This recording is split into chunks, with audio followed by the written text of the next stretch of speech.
दोस्तों रिलायंस ने अपना पहला जियो मार्ट लाइव कर दिया है और क्रूड ऑयल का प्राइस 26% डाउन हो गया है। वहीं पर यूएस इकोनॉमी में लॉकडाउन खत्म होने की वजह से वहां पे पॉजिटिव सेंटीमेंट्स देखने को मिल रहे हैं। और साथ ही साथ अगर हम बात करें तो एचडीएफसी लाइफ का शेयर क्यों उछला, दो रिस्की स्टॉक्स के बारे में हम लोग बात करेंगे।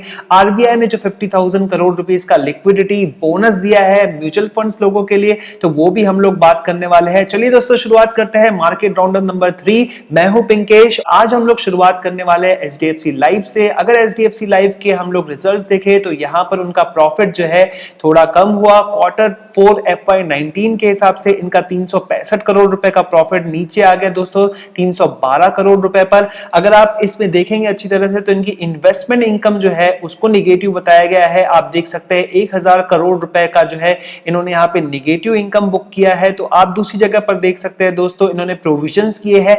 Q4 FY19 के अंदर में इन्होंने लगभग 17 करोड़ रुपए के प्रोविजंस किए थे, अभी उसको बढ़ाकर 37 करोड़ कर दिया है।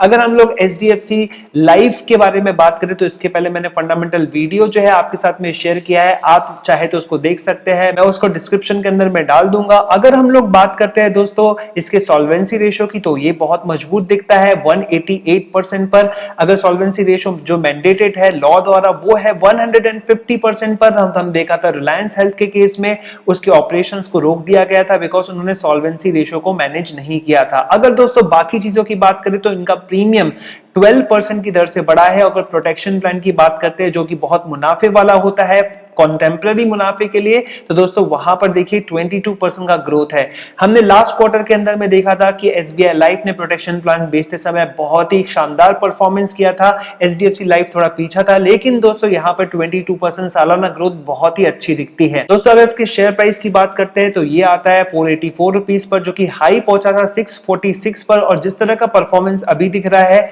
और हो सकता है क्योंकि इस सेक्टर के अंदर में जो है आगे भी चल के काफी स्कोप है, क्योंकि वर्किंग पॉपुलेशन के हिसाब से हम लोग देखें तो 172 मिलियन वर्किंग पॉपुलेशन है इंडिया के अंदर में, जिसमें से 68 मिलियन यानी कि लगभग 7 करोड़ लोग जो है एड्रेसेबल मार्केट बनते हैं और उसमें से बहुत ही कम लोग 1.7 मिलियन लोग जो है वो लाइफ इंश्योरेंस पे कवर्ड है।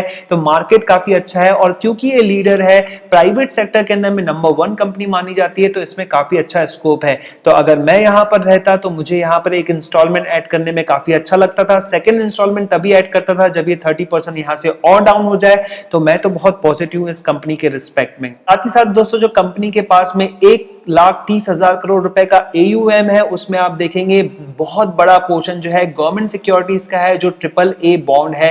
तो ऐसे केस में कंपनी जो है बहुत ही सही वैल्यूएशंस पे यहाँ पे अवेलेबल है।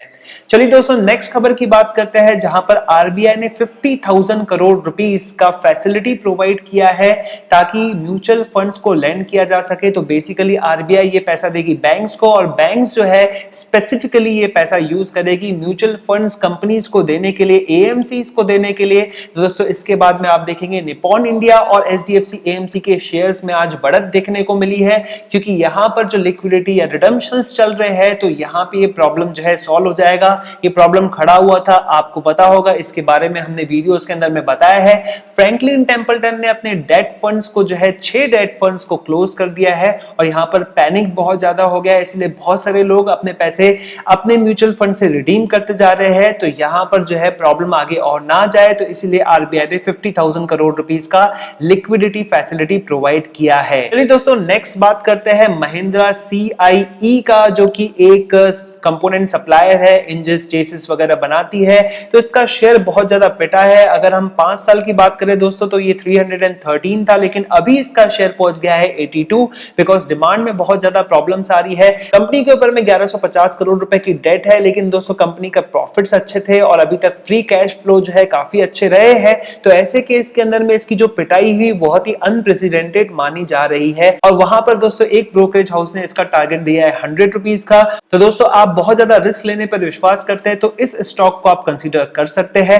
मैं इस पे बहुत पॉजिटिव हूं। तो दोस्तों जैसे यहाँ पे ऑपरेशन रिज्यूम होंगे तो यहाँ पर अच्छे खासे रिटर्न्स आने की जो है संभावना है। तो अगर आप रिस्क लेने पे विश्वास करते हैं तो ये स्टॉक आपके लिए हो सकता है। चलिए दोस्तों बात करते हैं निफ्टी 50 की। तो निफ्टी 50 ने 9350 का स्तर तोड़ा जरूर, लेकिन दोस्तों उसके नीचे ही क्लोज हुआ, जहां इसका प्रीवियस क्लोज 9138 था और इसने हाई बनाया लगभग 9373 का। लेकिन दोस्तों उसके बाद में मार्केट जो है नीचे गिरने लग गया और आप देख सकते हैं दोस्तों 9303 पर क्लोज हुआ।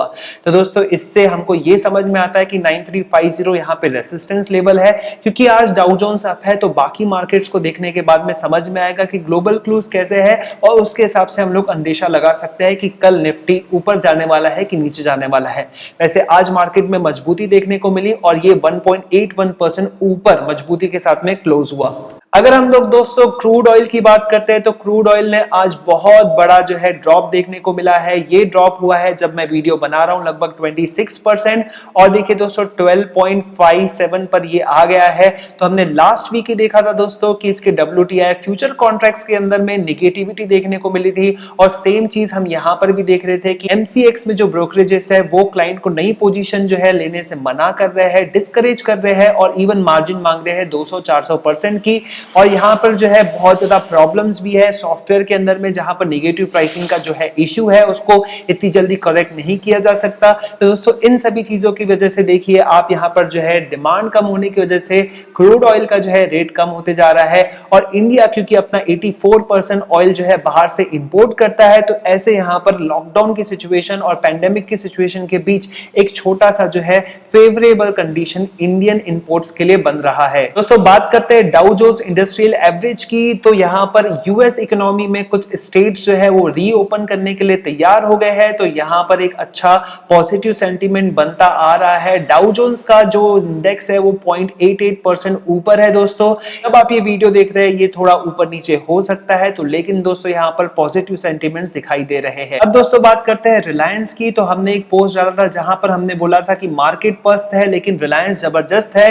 रिलायंस लगभग पूरी तरह से कवर कर चुका है अपने लो से। 915 रुपए पर जब ये था तब हमारे 2 वीडियोस आए थे जिसमें हमने कहा था कि फेसबुक के साथ इसकी डील होने वाली है और दोस्तों वो डील हुई। उसके बाद में आप देखिए लगभग 45 से 50% ये शेयर अप हो चुका है।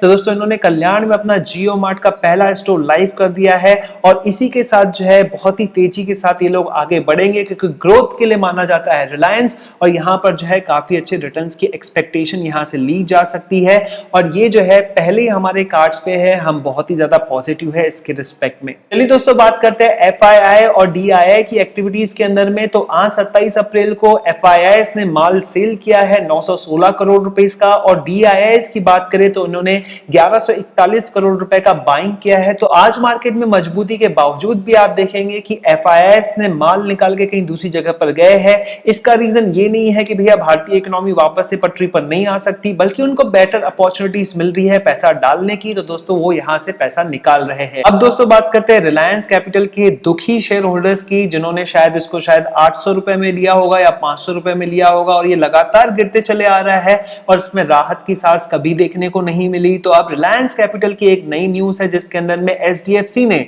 अपने कॉन्ट्रैक्ट्स को यहाँ पे रिवोक किया है और यहाँ पर लगभग 6-7% का स्टेक अक्वायर किया है। तो इसके बाद में रिलायंस कैपिटल के शेयर्स में अपर सर्किट लग गया और हो सकता है दोस्तों यहाँ पर कुछ और समय के लिए तेजी देखने को मिले। तो आप इसकी स्टडी करके जो है इस रिस्क को जो है कंसीडर कर सकते हैं अपने पोर्टफोलियो के लिए। तो दोस्तों FDA ने हाइड्रोक्सिल क्लोरोक्विन के रिस्पेक्ट में चेतावनी जारी की है और कहा है कि ये शायद कोविड-19 के लिए इफेक्टिव नहीं है और अगर आप इसको लेना चाहते हैं तो डॉक्टर से पूछ कर ही ले, फिजिशियन को पूछ कर ही ले, इसका सेल्फ मेडिकेशन ना करे। तो बेसिकली यहाँ पर ये एक इश्यू हो सकता है क्योंकि इंडियन कंपनीज जैसे कि एलेंबिक फार्मा है या फिर और भी दूसरी कंपनीज है जो हाइड्रोक्सिल क्लोरोक्विन का उत्पादन करती है, तो उनके लिए एक बुरी खबर हो सकती है कि अगर ये इफेक्टिव नहीं होता है तो उनकी सेल्स कम हो सकती है। वैसे एलेंबिक फार्मा के रिस्पेक्ट में आपको पूरा डिटेल वीडियो चाहिए तो वो भी हमारे चैनल पे अवेलेबल है, मैं नीचे डिस्क्रिप्शन के अंदर में लिंक डाल दूंगा दोस्तों। इसके अलावा एलेंबिक फार्मा एजिथ्रोमाइसिन भी बेचती है जो कोविड-19 के लिए इफेक्टिव मानी गई है। अलग अलग रिसर्च के अंदर में अलग अलग बातें सामने आ रही है, तो कुछ ड्रग्स इफेक्टिव किसी रिसर्च के अंदर में मानी जा रही है तो किसी रिसर्च के अंदर में नहीं मानी जा रही है।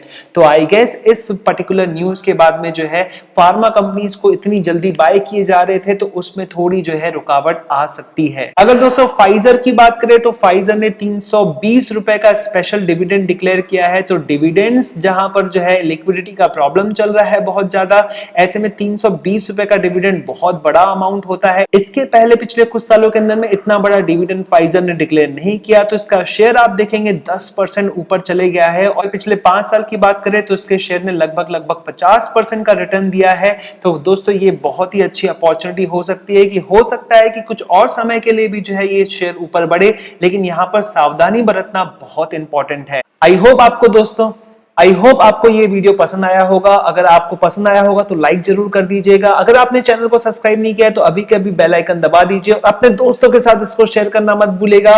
हम फिर मिलेंगे। टाटा।